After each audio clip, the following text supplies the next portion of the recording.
We're now going to build a control system for the hands. To start off with, we need to build control for that joint. Now, it's a little skewed off from world, so we're going to create a local orient control, which is obviously different than the back controls that we were creating earlier. So to do this, we're going to create a circle. Okay, and I'm going to group it. Okay, so now I have a pad and a control. I'm going to select my joint. That's my driver. And then I want to select the group above it. And we're going to do a parent constraint on here. And we're doing a parent constraint so we snap not only the translation, but rotation. At this point, we've been using maintain offset a lot. This means it's going to preserve the distance. We don't want to do that. See how it snaps up there now? We only use this for movement purposes. So we don't actually need this constraint anymore. So I'm going to delete that. Okay. Now, at this point, the control's in a terrible position. It's very difficult to actually for the animator to see, and it's colliding with another control. So I'm completely legally ability to move my control icon around. Now, the group is always going to stay here, and it's going to have these ugly values on it. But the control can be manipulated. I can translate it, rotate it, scale it, and do anything I want to it. So I'm going to move it up a little bit. I'm going to rotate it down like that, and let's say I'm happy with that.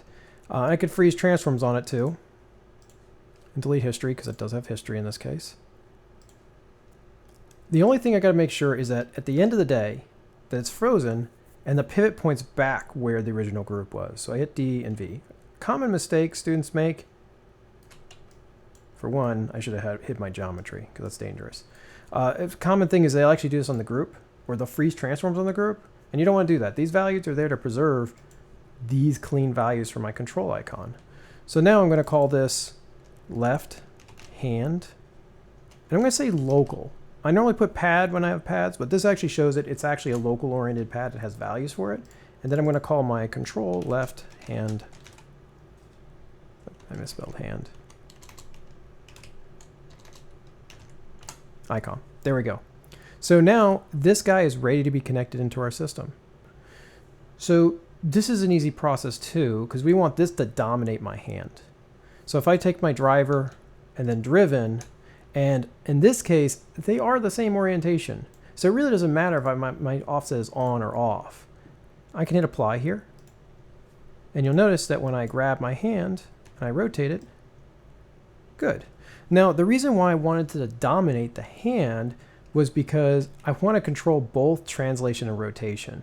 Now, in this case, I don't want the character's hand flying off from his wrist, and that kind of seems a little silly. But if you think about this, we work in an industry where we could have a character where his hand shoots off like a hand shooting out from a robot's arm and things like that. So it could be possible that I want to have this fly around the scene. In this case, I don't. I just wanted to have it dominate the translate and rotation of the hands. In this case now, I want to actually go back to the arm. I'm actually going to expand this so we can see the arm system. And I want to reestablish the values back from our arm system, from our binding joints. So if I grab my IK base control, and I move it, you can see how it rips off like that. So what I'm going to do is I'm going to select my driver, in this case, which is my waist. These are all my local values coming in. And then I'm going to select the actual local pad above that. I'm holding out command. And like that. And these are not the same orientation. They're very close to each other, but they're not the same orientation. So in this case, I am going to click the maintain offset on there so I don't get a snapping onto it.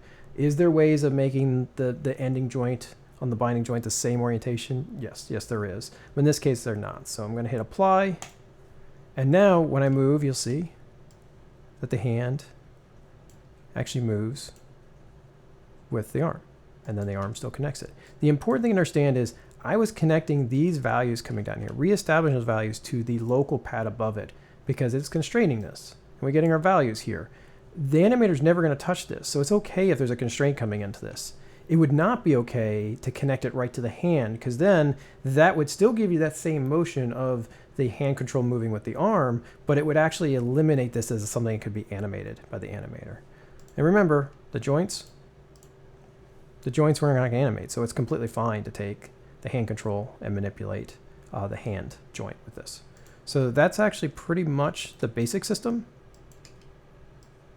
making a local oriented hand control. for our character.